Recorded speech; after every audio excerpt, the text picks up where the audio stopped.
الحمد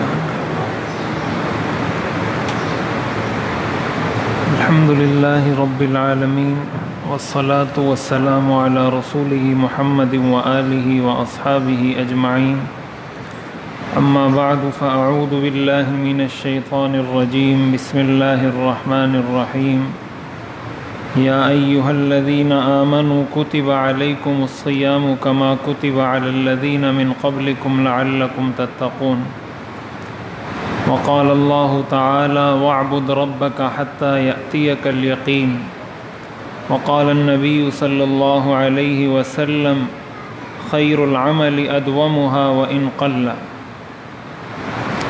رمضان المبارک کا آج آخری دن ہے اور آخری جمعہ ہے۔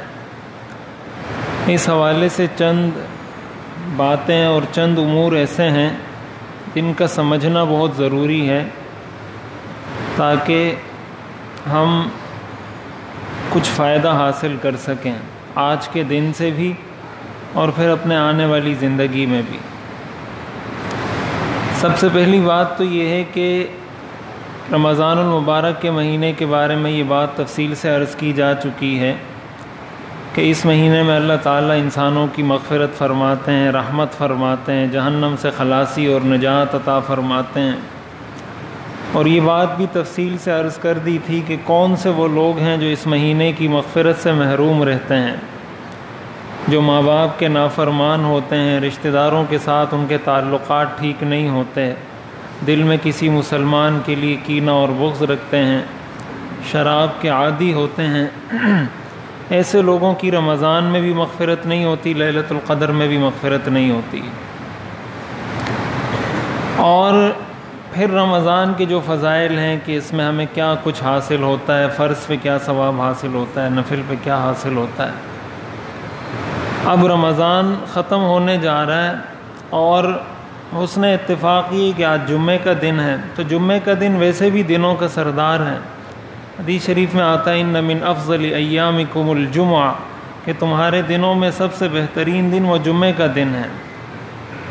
تو جمعے کی ویسے بھی کچھ مخصوص عبادات ہیں، کچھ مخصوص کام ہیں کرنے کے۔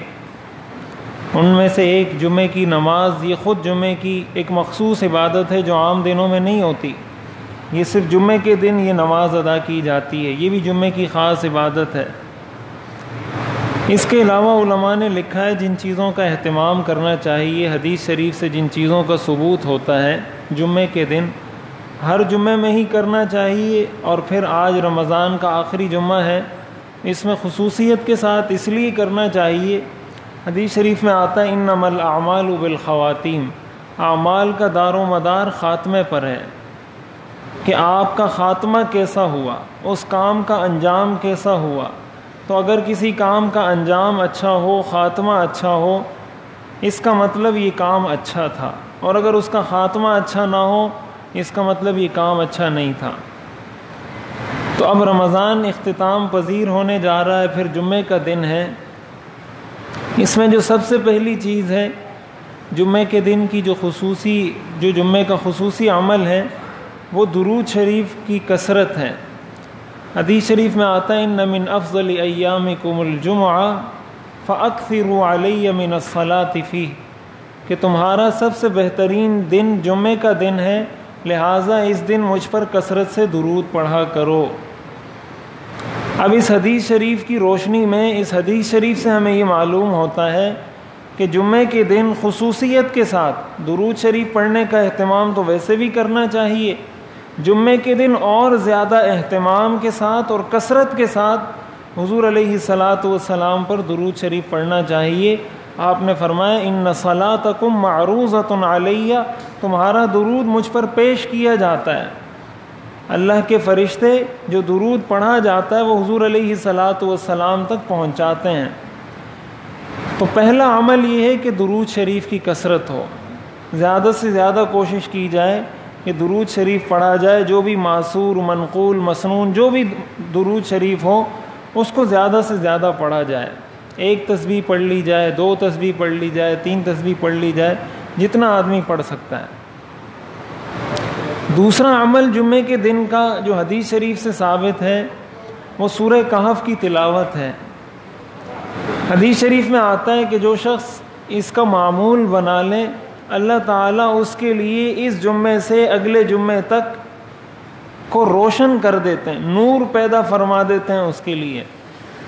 اس نور کا مطلب یہ ہوتا ہے کہ اس کی برکت سے اللہ تعالیٰ اس کو پھر نیکیوں کی توفیق دیتے ہیں، گناہوں سے بچنے کی ہمت اس کو عطا کر دیتے ہیں۔ اور اسی طرح یہ بھی آتا ہے کہ اس کے پڑھنے والے کو اللہ تعالیٰ دجال کے فتنے سے محفوظ رکھیں گے۔ تو یہ بھی جمعے کا خاص عمل ہے سورہ کہف کی تلاوت، اس کا بھی اہتمام کرنا چاہیے۔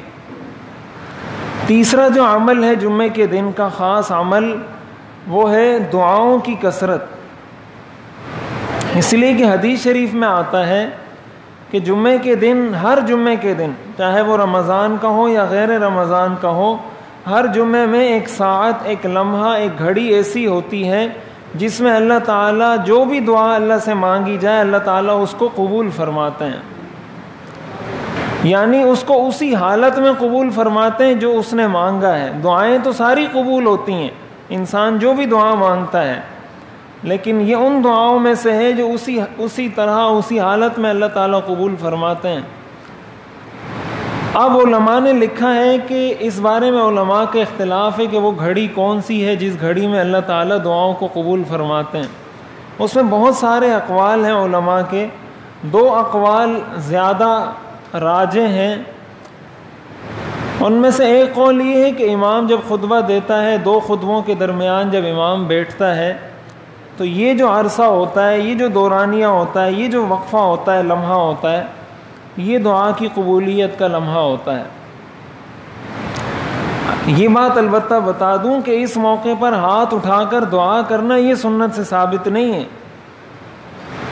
دعا کے آداب میں سے یہ ادب تو ہے کہ ہاتھ اٹھا کر دعا کی جائے، لیکن کچھ دعائیں ایسی ہیں جن کو پڑھتے وقت یا جن کو کرتے وقت ہاتھ اٹھانا ثابت نہیں ہے۔ مثال کے طور پر صبح اٹھنے کی دعا ہے، رات کو سونے کی دعا ہے، بیت الخلاء جانے کی دعا ہے، بیت الخلاء سے نکلنے کی دعا ہے۔ اسی لیے خطبے کے دوران بھی جو دعا مانگی جاتی ہیں یہ بھی حدیث سے، سنت سے کہیں ثابت نہیں ہے کہ اس موقع پر ہاتھ اٹھا کر دعا کی جائے۔ اور دوسری بات یہ ہے کہ زبان کو حرکت دینا یہ بھی جائز نہیں ہے خطبے کے دوران۔ جب خطبہ شروع ہو گیا اس کے بعد بات چیت کرنے کی بھی اجازت نہیں ہے۔ حدیث شریف میں آتا ہے کہ اگر کوئی شخص بات چیت کر رہا ہے اور کسی ساتھ والے نے اس کو خطبے کے دوران یہ کہا کہ چپ ہو جا، خاموش ہو جا، اس کا ثواب بھی ختم ہو گیا۔ جس نے یہ کہا کہ چپ ہو جا، اس کو بھی خطبے کا ثواب نہیں ملے گا، جس طرح اس شخص کو نہیں ملا جو باتیں کر رہا تھا۔ جس نے خطبے کے دوران یہ کہا کہ چپ ہو جاؤ، تو یہ چپ ہو جاؤ یہ بھی باتیں ہیں، اس کو بھی وہ خطبے کا وہ ثواب نہیں ملے گا جو خاموش رہنے والے کو ملتا ہے۔ اس لیے خطبے کا خاموشی سے سننا واجب ہے۔ دل میں کوئی دعا کرنا چاہتا ہے تو دعا کر سکتا ہے، اس میں کوئی حرج نہیں ہے۔ اور علماء نے لکھا ہے یہ ان گھڑیوں میں سے گھڑی ایک ہو سکتی ہے جس گھڑی اللہ تعالیٰ دعا کو قبول فرماتے ہیں۔ اور دوسرا قول جو سب سے زیادہ راجح ہے، جس کو زیادہ تر علماء نے ترجیح دی ہے، وہ یہ کہ غروب آفتاب سے پہلے کا جو وقت ہے، افطاری سے جو پہلے کا وقت ہوتا ہے، یعنی عصر سے مغرب تک کا جو وقت ہے، عصر سے مغرب تک کا جو وقت ہے، پھر خصوصاً مغرب سے آپ یہ سمجھ لیں آدھا گھنٹہ پہلے، 20 منٹ پہلے، 15 منٹ پہلے، یہ جو وقت ہے علماء نے لکھا ہے یہ وہ گھڑی ہے جس گھڑی میں اللہ تعالیٰ ہر انسان کی دعا کو قبول فرماتے ہیں۔ تو افطاری کا وقت تو ویسے ہی قبولیت کا وقت ہے، تو جمعے کی فضیلت اس کو حاصل ہو جائے، پھر رمضان ہو، تو ایسے موقع پر دعاؤں کا اور زیادہ اہتمام کرنا چاہیے۔ تو یہ جمعے کے دن کا تیسرا عمل ہے۔ تیسرا عمل یہ ہے کہ دعاؤں کی کثرت کی جائے، اہتمام کے ساتھ دعا مانگی جائے۔ تو ایک تو میری درخواست یہ کہ آج جمعے کا دن ہے تو یہ 3 کام ضرور آپ کریں۔ ایک سورہ کہف کی تلاوت، دوسرا درود شریف کی کثرت، اور تیسرا دعاؤں کا اہتمام۔ اس کی فضیلت ہر جمعے میں ہے۔ آج چونکہ رمضان کا آخری دن ہے، اس کی فضیلت اس لیے بھی زیادہ ہے کہ ہم اپنے رمضان کا اختتام اچھے طریقے سے کر لیں گے۔ جب ہمارے رمضان کا اختتام اچھا ہوگا تو اس حدیث کی روح سے، انما الاعمال بالخواتیم کی روح سے اللہ تعالیٰ کی ذات سے یہ امید رکھی جا سکتی ہے کہ ہمارے رمضان کا خاتمہ بھی اچھے طریقے سے ہو جائے گا، اور جب خاتمہ اچھا ہوگا تو اللہ کی ذات سے امید ہے کہ اللہ تعالیٰ ہمیں رمضان کی برکتیں اور رحمتیں بھی نصیب فرما دیں گے۔ ایک تو اس چیز کا اہتمام کرنا چاہیے۔ دوسری اہم بات جو سمجھنے کی ہے وہ یہ کہ رمضان المبارک کا مہینہ جب ختم ہوتا ہے، قرآن کریم میں اللہ تعالیٰ نے ارشاد فرمایا تم پر روزے فرض کیے گئے ہیں تاکہ تم تقوی اختیار کرو۔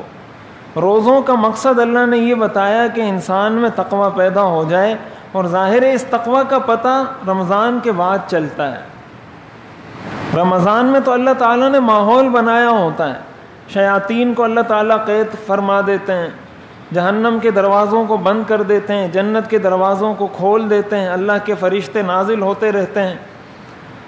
یہ اس بات کی ٹریننگ دی جا رہی ہوتی ہے کہ بھائی تم میرے کہنے پر کھانے سے رکے، پینے سے رکے، خواہشات سے رکے، اس کام سے رکے، اس کام سے رکے، حالانکہ تمہارے دل میں یہ تقاضا پیدا ہوتا تھا کہ میں کھانا کھا لوں، تمہارے دل میں یہ خواہش پیدا ہوتی تھی کہ میں پانی پی لوں، لیکن تم ان ساری چیزوں کو دباتے رہے، حالانکہ یہ سارے کام حلال تھے، لیکن میں نے کہہ دیا کہ تمہارے لیے حلال نہیں ہے اب، تو تم میرے کہنے کی وجہ سے ان سارے کاموں سے رک گئے۔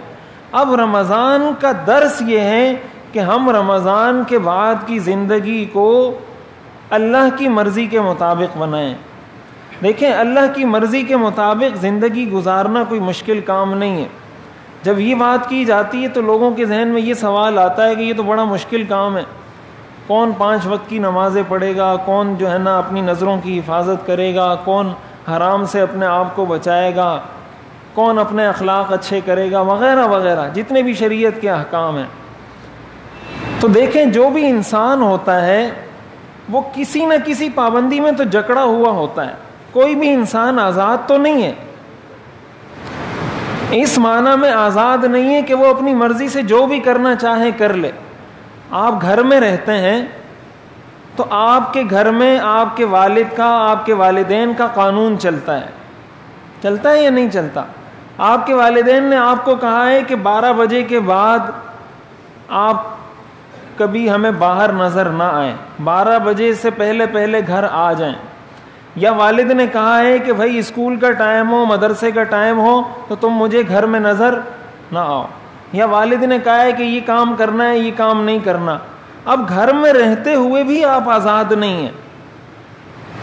آپ اپنے آپ کو جتنا بھی آزاد سمجھ لیں، لیکن اس والد کی پابندیاں تو پوری کرنا آپ پر لازم ہے، ورنہ نتیجہ یہ ہوگا کہ باپ کہے گا بھائی میرے گھر سے نکل جاؤ، جب میری بات نہیں مانتے، میں کہتا ہوں یہ نہیں کرو تم میری بات نہیں مانتے، میں کہتا ہوں یہ کام کرو تم نہیں کرتے، تو میرے گھر سے نکل جاؤ، میں تمہیں آگ کر دیتا ہوں، یہ کر دیتا ہوں، وہ کر دیتا ہوں۔ یہ پابندیاں ہیں، ہر انسان ان پابندیوں میں جکڑا ہوا ہے، لیکن اس کو یہ محسوس نہیں ہوتا کہ میں پابندیوں میں جکڑا ہوا ہوں۔ کیوں؟ اس لیے کہ وہ ان پابندیوں پر عمل کرنے کا اپنے آپ کو عادی بنا چکا ہے، اس نے اپنی زندگی کو اس طرح سیٹ کر لیا ہے، اپنی روٹین اس طریقے سے بنا لی ہے کہ یہ پابندی اس کو پابندی نہیں لگتی۔ اب ایک ایسے آدمی کو جو ان پابندیوں کا عادی نہ ہو، اس کو اگر آپ کہیں گے تو اس کو بڑی مشکل معلوم ہوگی کہ بھائی یہ تو بہت مشکل کام ہے، لیکن جو عادی ہو جائے، جو اپنی روٹین میں اس چیز کو لے آئے، اس کے لیے کوئی مشکل نہیں ہوتی۔ اسی طرح بہت ساری پابندیاں ہم پر خاندانی سطح کی ہوتی ہیں، خاندانی طور پر ہم بہت سارے کام کرنے پر مجبور ہوتے ہیں، بہت سارے کاموں سے رکنے پر مجبور ہوتے ہیں۔ ہر آدمی کی اپنی خاندان کے کچھ تقاضے ہوتے ہیں کہ بھائی یہ کرنا ہے، یہ نہیں کرنا۔ بہت سارے لوگ کوئی کام اس لیے نہیں کرتے کہ یار ہمارا خاندان بدنام ہو جائے گا، ہماری برادری بدنام ہو جائے گی۔ تو یہ جو آپ اس کام سے رک رہے ہیں، یہ بھی تو کوئی پابندی ہے نا، کوئی چیز آپ کو پابند کیے ہوئے ہے۔ اپنے ملک کے قوانین ہیں، آپ رانگ وے پہ گاڑی نہیں لے جا سکتے، آپ کو پتا ہے بھائی یہ حکومت کے قانون کی خلاف ورزی ہے، رانگ وے پہ گاڑی لے کر جاؤں گا پولیس پکڑ کے چالان کر دے گی، یہ پابندی نہیں ہے۔ کتنے قوانین حکومت کے ہیں جن پر آپ کو مجبور کیا گیا یہ کام آپ نے کرنا ہے، نہیں کریں گے تو قانون حرکت میں آئے گا، آپ کو گرفتار کر کے لے جائیں گے۔ ان سارے قوانین پر ہم عمل کرتے ہیں، ہمارے لیے کوئی مشکل نہیں ہوتی۔ لے دے کے اگر مشکل ہمارے لیے پیدا ہوتی ہے تو ایک اللہ کے قانون پر عمل کرنے میں مشکل پیدا ہوتی ہے. حالانکہ حقیقت یہ ہے کہ اگر ہم اللہ کے قانون پر عمل کر لیں ان ساری پابندیوں سے ہم آزاد ہو جائیں گے. یہ ساری پابندیاں ختم ہو جائیں گی اگر ہم اللہ کے قانون کو فالو کریں. کیوں؟ اس لیے کہ جب ہم اللہ کے قانون کو فالو کریں گے تو اللہ کا قانون بھی یہی کہتا ہے کہ آپ رونگ وے پہ گاڑی کو مت لے کر جائیں. اللہ کا قانون بھی یہ کہتا ہے کہ والد کی بات مانیں. اللہ کا قانون بھی یہ کہتا ہے کہ خاندان والوں کی رعایت کریں, رشتہ داروں کے ساتھ حسن سلوک کریں. اللہ کا قانون بھی یہ کہتا ہے کہ ملک کے جائز قوانین کی پابندی کرنا آپ پر واجب اور لازم ہے. تو ایک پابندی اگر ہم اپنے اوپر لے آئیں کہ ہم نے اللہ کے قوانین کا پابند رہنا ہے, ان ساری پابندیوں سے ہماری جان چھوٹ جائے گی اور ہماری زندگی سکون اور اطمینان والی ہو جائے گی. علماء نے لکھا ہے رمضان کی عبادتوں کے قبول ہونے کی علامت یہ ہے کہ انسان کی رمضان کے بعد کی زندگی رمضان سے پہلے کی زندگی سے مختلف ہو. وہ اپنا جائزہ لے کہ رمضان سے پہلے میری زندگی کیا تھی, رمضان میں میں نے عبادات کا اہتمام کیا, نمازیں پڑھی. دیکھیں اللہ تعالیٰ کس طریقے سے تربیت دے رہے ہیں. رمضان میں ویسے جو 5 نمازیں بھی نہیں پڑھ پاتے وہ تراویح بھی اہتمام کے ساتھ پڑھتے ہیں. تو رمضان میں فرائض بھی ساری پڑھی جا رہی ہیں, سنتیں بھی پڑھی جا رہی ہیں, واجب بھی ادا کیا جا رہا ہے, تراویح بھی پڑھی جا رہی ہیں. رمضان کے بعد تو یہ عادی ہو جاتی ہیں. رمضان کے بعد تو تراویح ختم, روزے کی پابندی ختم, روزے کی مشقت ختم, کھانا پینا اللہ تعالیٰ نے حلال کر دیا, بہت ساری پابندیوں کو ختم کر دیا. یہ اتنی سختیاں اس لیے کی ہوئی تھیں کہ تاکہ وہ تھوڑی سی پابندی تمہارے لیے برداشت کرنا آسان ہو جائے.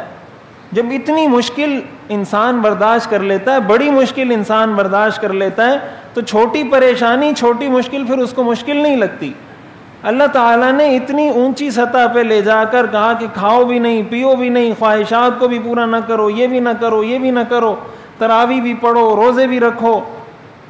اب رمضان کے بعد اللہ تعالیٰ نے پھر انسان کو ڈھیلا چھوڑ دیا, اس کو ریلیف دے دیا, ریلیکس کر دیا کہ بھائی اب تم پر روزہ فرض نہیں ہے, اب تم پر تراویح نہیں ہے, اب تم پر یہ پابندی نہیں ہے کہ کھانا نہیں ہے, پینا نہیں ہے, وغیرہ وغیرہ, یہ پابندیاں تم پر نہیں ہیں. یہ قرآن کریم کی اس آیت کا مقصد ہے کتب علیکم الصیام کما کتب علی الذین من قبلکم لعلکم تتقون, کہ تم پر روزے اس لیے فرض کیے گئے ہیں تاکہ تم میں تقوی پیدا ہو جائے. اب اگر رمضان کے بعد تقوی پیدا ہو گیا, تقوی پیدا ہونے کا مطلب کہ انسان اللہ کے حکم کے مطابق اپنی زندگی گزارے. اور اللہ کے حکم کے مطابق زندگی گزارنے کا مطلب یہ نہیں ہوتا, یہ بار بار میں عرض کر چکا ہوں, کہ آپ مسجد کے کسی کونے میں 24 گھنٹے کے لیے ہمیشہ کے لیے بیٹھ جائیں کہ بس نہ میں نے کھانا ہے, نہ پینا ہے, نہ والدین کے حقوق ادا کرنے, نہ پڑوسیوں کے, نہ رشتہ داروں کے, نہ بچوں کے, میں مسجد میں بیٹھا رہوں گا. یہ اسلام پر عمل کرنے کا مطلب نہیں ہے. اسلام پر عمل کرنے کا مطلب یہ ہے کہ آپ جس شعبے میں بھی ہیں, جس فیلڈ میں بھی ہیں, وہاں دیکھیں کہ شریعت کا کون سا حکم آپ کی طرف متوجہ ہوتا ہے. اگر آپ ڈاکٹر ہیں تو آپ دیکھیں آپ کی طرف شریعت کا کون سا حکم متوجہ ہوتا ہے. آپ کا شریعت کا حکم آپ کی طرف یہ متوجہ ہوتا ہے کہ کسی کو غلط ٹیسٹ مت لکھ کر دیں, کسی کو غلط دوائیاں مت لکھ کر دیں, اپنے کمیشن کے لیے کسی کی جان سے مت کھیلیں. یہ شریعت کے احکام آپ کی طرف متوجہ ہوتے ہیں. اگر آپ کا تعلق پولیس سے ہے, شریعت کا حکم یہ متوجہ ہوتا ہے کہ بھئی رشوت مت کھاؤ, حرام مت کھاؤ, کسی کو ستاؤ مت, کسی پر ظلم مت کرو. آپ کسی سرکاری محکمے میں ملازم ہیں, شریعت کا حکم آپ کی طرف یہ متوجہ ہوتا ہے کہ اپنی ڈیوٹی پر ٹائم پر جاؤ, ٹائم پر واپس آؤ, وہاں پر جا کر کام کرو, وہاں پر جا کر سونے کی اجازت نہیں, دوسرے کام کرنے کی اجازت نہیں. یہ شریعت کا حکم آپ کی طرف متوجہ ہوتا ہے. آپ کاروبار کر رہے ہیں تو شریعت کا حکم آپ کی طرف یہ متوجہ ہوتا ہے کہ حلال کاروبار کرو, سودی کاروبار سے اپنے آپ کو بچاؤ, حلال کماؤ, حلال اپنے بچوں کو کھلاؤ. اگر آپ ملازم ہیں تو یہ شریعت کا حکم متوجہ ہوتا ہے کہ اپنی ملازمت کو صحیح طریقے سے کرو, جو ایگریمنٹ آپ کا اور ادارے کا ہوا ہے اس کو صحیح طریقے سے پورا کرو. اگر آپ کی جاب 9 بجے سے 5 بجے تک ہے تو 9 بجے سے جا کر 5 بجے تک اپنی جاب پوری کرو, وگرنہ اگر آپ 9 بجے سے 5 بجے تک کی تنخواہ تو پوری لے رہے ہیں, اور کام آپ ادھورا کر رہے ہیں تو یہ شریعت کا حکم متوجہ ہوتا ہے کہ یہ تمہارے لیے جائز نہیں ہے. یہ شریعت پر عمل کرنے کا مقصد ہوتا ہے. ہم پریشان ہو جاتے ہیں کہ کون شریعت پر عمل کرے گا. تو بھائی اگر ہم ساری پابندیاں تو برداشت کر سکتے ہیں, اللہ کے قانون کو نہیں مانتے, اللہ کے حکم کو نہیں مانتے, تو پھر جس طرح پاکستان کا قانون حرکت میں آتا ہے تو اللہ کا قانون بھی حرکت میں آتا ہے. پاکستان کے پاس پولیس اور فوج ہے تو اللہ کے پاس بھی پولیس اور فوج ہے. پھر جب اللہ کا قانون حرکت میں آتا ہے, قرآن کریم میں آتا ہے وما یعلم جنود ربک الا ہو, تیرے رب کے فوج کو, تیرے رب کے لشکروں کو اللہ کے سوا کوئی نہیں جانتا. دنیا کا ذرہ ذرہ اللہ کی فوج ہے. یہ زمین بھی اللہ کی فوج ہے, یہ ہوا بھی اللہ کی فوج ہے, یہ آسمان بھی اللہ کی فوج ہے, یہ پانی بھی اللہ کی فوج ہے, سورج بھی اللہ کی فوج. یہ ساری چیزیں, یہ مکھی مچھر ڈینگی جب اللہ نے مسلط کیا تھا کوئی جان چھڑا سکتا تھا؟ ایک مچھر اللہ نے مسلط کیا, پورا ملک پوری دنیا پریشان ہو گئی تھی, اس مچھر سے جان کیسے چھڑائیں؟ یہ جو ہمیں حقیر حقیر سی چیزیں نظر آتی ہیں, مچھر ہے, مکھی ہے, یہ ساری اللہ کی فوج ہے. اور جب اللہ کسی پر مسلط کرنا چاہتا ہے تو پھر کر کے دکھاتا ہے. تو اس لیے اپنی زندگی کو ہم شریعت کے مطابق بنائیں. یہ اس بات کی علامت ہوگی کہ ہمارا رمضان اللہ کی بارگاہ میں قبول ہوا ہے اور ہمیں رمضان کی برکتیں نصیب ہوئی ہیں. ایسا نہ ہو کہ عید کا دن آئے اور عید کے آتے ساتھ ہی جو کچھ رمضان میں کیا تھا سب کو ہم دوبارہ ہوا میں اڑا کر کافور کر دیں کہ سب ختم ہو گیا. اس لیے کہ لیلۃ القدر کی رات بھی گزر چکی, اور اس رات اللہ تعالیٰ فیصلہ فرما دیتے ہیں کہ کس نے مرنا ہے, کس نے جینا ہے. نہ جانے کتنے لوگوں کا فیصلہ ہو چکا ہوگا کہ اس نے اگلی رمضان سے پہلے پہلے اس دنیا سے چلے جانا ہے. تو بھائی زندگی کی کوئی گارنٹی نہیں, کوئی کسی کے پاس ضمانت نہیں ہے کہ اس نے جینا ہے یا نہیں جینا, کتنے دن جینا ہے, کتنے دن نہیں جینا. شریعت خوشی منانے سے نہیں روکتی. عید کی خوشی یہ اللہ تعالیٰ نے ہمیں دی ہے. یہ خوشی آپ منائیں, آپ نئے کپڑے پہنیں, آپ خوشبو لگائیں, آپ گھومنے پھرنے جائیں, آپ تفریح کریں, آپ دوستوں کے ساتھ بیٹھیں. ان چیزوں سے شریعت نہیں روکتی, لیکن حدود متعین کی ہوئی ہیں کہ ان حدود کو کراس کرنے کی اجازت نہیں. تفریح میں اگر کوئی ایسا کام کر رہے ہیں جس کی شریعت اجازت نہیں دیتی, وہ کام نہ کریں. جس طرح آپ وہ کام نہیں کرتے جس سے آپ کو والد روک دیتا ہے, جس سے آپ کو ٹیچر روک دیتا ہے. تو بھائی اللہ کا درجہ کیا تمہارے والد سے بھی کم ہے؟ اللہ کا درجہ کیا تمہارے ملک سے بھی کم ہے؟ اللہ کا درجہ کیا تمہاری فوج سے بھی کم ہے؟ اللہ تعالیٰ نے تو یہ سارا نظام بنایا, یہ سب کچھ تو اللہ کا بنایا ہوا ہے. تو ہم اگر اللہ کے باغی بن جائیں گے تو پھر ہمیں جینے کے لیے سکون نصیب نہیں ہو سکتا. یہ بات آپ لکھ کر رکھ لیں اپنے پاس. اس میں کوئی دو رائے نہیں ہے. جو اپنی زندگی کو شریعت کے مطابق نہیں بناتا اس کو دل کا چین اور سکون نصیب نہیں ہو سکتا. اور یہ میں نہیں کہہ رہا, یہ اللہ نے فرمایا ہے, الا بذکر اللہ تطمئن القلوب. اللہ کے ذکر سے دلوں کو اطمینان نصیب ہوتا ہے. اللہ کے ذکر کا مطلب شریعت پر عمل کرنا ہے. یہ اللہ نے فرمایا ہے کہ اس کے بغیر نصیب نہیں ہو سکتا. ہم میں سے ہر شخص پریشان ہے. آپ یقین کریں اگر ہم شریعت پر عمل کرنے لگ جائیں, ہمارے خاندان بھی سنور جائیں گے, ہمارے کاروبار بھی سنور جائیں گے, ہمارے ادارے بھی ترقی کریں گے, ہمارا ملک بھی ترقی کرے گا. دیکھیں شریعت پر عمل کرنے کا کیا مطلب, ہر انسان ایماندار بن جائے, ہر انسان ایماندار بن جائے. دکاندار ایماندار ہو, ڈاکٹر ایماندار ہو, انجینئر ایماندار ہو, سائنسدان ایماندار ہو, تاجر ایماندار ہو, ملازم ایماندار ہو, کمپنی کا مالک ایماندار ہو, مینیجر ایماندار ہو, پولیس والا ایماندار ہو, فوجی ایماندار ہو. یہ سارے اگر ایماندار ہو جاتے ہیں تو کیا اس کے بعد بھی کسی معاشرے میں کوئی خرابی رہ سکتی ہے؟ لیکن شرط یہ کہ ہم آغاز اپنے آپ سے کریں, دوسروں کو بلیم نہ کریں. قرآن کریم میں آتا ہے علیکم انفسکم, اپنے آپ کو ٹھیک کرو. یہ ہمارا بہت بڑا مرض ہے. کبھی ہم حکومت کو گالیاں دیں گے, کبھی کسی کو دیں گے, کبھی کسی کو دیں گے. ہمیں یہ لگتا ہے کہ اس دنیا میں اگر 100% پرفیکٹ آدمی ہے اس دنیا میں تو سوائے میرے کوئی نہیں ہے. یہ ہماری سب سے بڑی غلطی ہے کہ اس دنیا میں اگر صحیح آدمی ہے تو سوائے میرے اور کوئی نہیں, باقی سارے فاسق فاجر ہیں, باقی سارے یہ ہیں فلاں ہیں. اپنے آپ کو کمتر سمجھیں، دوسروں کو اپنے آپ سے بہتر سمجھیں، تو معاشرے میں امن اور سکون اور محبت پیدا ہوتی ہے۔ یہ کون سا معاشرہ ہے کہ اپنے آپ کو نیک سمجھیں، اپنے آپ کو بزرگ سمجھیں، اپنے آپ کو متقی سمجھیں، اپنے آپ کو بڑا سمجھیں، اپنے آپ کو اچھا انسان سمجھیں؟ یہ تو تباہی ہے، بربادی ہے، تکبر ہے، فخر ہے، یہ تو حرام ہے، گناہ کبیرہ ہے۔ اس لیے رمضان کے بعد کی اپنی زندگی کو کوشش کریں، نوجوانوں سے بالخصوص میری یہ درخواست ہے کہ نمازوں کا اپنے آپ کو پابند بنائیں، والدین کی بات مانیں، شریعت پر عمل کرنے کی کوشش کریں۔ باقی آپ جس فیلڈ میں جانا چاہتے ہیں اس میں محنت کریں، اس میں کام کریں، تاکہ آپ ترقی کر سکیں، آگے بڑھ سکیں، کامیابی حاصل کر سکیں، لیکن شریعت کو پیچھے مت چھوڑیں۔ اور تیسری اہم بات میں یہ عرض کر دوں کہ صدقہ فطر کے حوالے سے، کہ صدقہ فطر جس پر واجب ہے، اس کی تفصیل میں عرض کر چکا ہوں فجر کی نماز میں جو درس ہوتا تھا اس میں۔ صدقہ فطر جس پر واجب ہے تو عید کی نماز سے پہلے اس کا ادا کرنا لازم ہے۔ اگر عید کی نماز کے بعد کوئی ادا کرتا ہے تو اس کو وہ ثواب نہیں ملتا جو عید سے پہلے ادا کرنے والے کو ملتا ہے۔ واجب بہرحال ہر حال میں ہے، چاہے آپ عید کی نماز کے بعد ادا کریں، پہلے ادا کریں، ساقط نہیں ہونا۔ اگر 10 سالوں کا ادا نہیں کیا تو 10 سال کا آپ کے ذمے میں لازم ہے، اس کی کوئی قضا نہیں ہے، ہر حال میں لازم ہے۔ لیکن جو فضیلت عید سے پہلے ادا کرنے والے کو ملتی ہے وہ فضیلت عید کے بعد عید کی نماز کے بعد ادا کرنے والے کو نہیں ملتی۔ اس لیے جن لوگوں پر صدقہ فطر واجب ہے وہ عید کی نماز کے لیے جانے سے پہلے صدقہ فطر ادا کر لیں۔ صدقہ فطر نہ ہونے کی صورت میں قرض سے ادا ہو سکتا ہے اگر کوئی صاحب نصاب ہے اور اپنے قرض کو منہا کرنے کے بعد بھی وہ صاحب نصاب رہتا ہے اور اس پر صدقہ فطر واجب ہے تو قرض لے کے ادا کر لے۔ اگر نفلی طور پر صدقہ فطر ادا کرنا چاہتا ہے وہ بھی قرض لے کے ادا کر سکتا ہے، ادا ہو جائے گا۔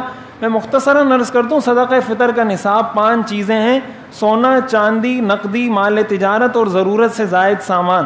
ان 5 چیزوں کو ملا کر اگر مجموعے کی مالیت 38,000 روپے، 38,500 روپے بن جاتی ہے، ان 5 چیزوں کو ملا کر ایسے شخص پر صدقہ فطر بھی واجب ہوتا ہے، ایسے شخص پر قربانی بھی واجب ہوتی ہے، اور ایسا شخص کسی سے زکوٰۃ لے بھی نہیں سکتا۔ یہ 3 چیزیں اس کے ساتھ لازم ہیں، ان 5 چیزوں کے ساتھ: سونا، چاندی، نقدی، مال تجارت اور ضرورت سے زائد سامان۔ ان سب کو ملا کر اگر 52.5 تولہ چاندی کی قیمت بن جاتی ہے جو 38,500 روپے ہے، ایسے شخص پر صدقہ فطر بھی واجب ہے، قربانی بھی واجب ہے، اور ایسا شخص کسی سے زکوٰۃ لے بھی نہیں سکتا، وہ زکوٰۃ کا مستحق بھی نہیں ہے۔ اس لیے اس کا بھی اہتمام کریں۔ اللہ تعالی ہمیں عمل کرنے کی توفیق عطا فرمائے۔ وآخر دعوانا ان الحمد للہ رب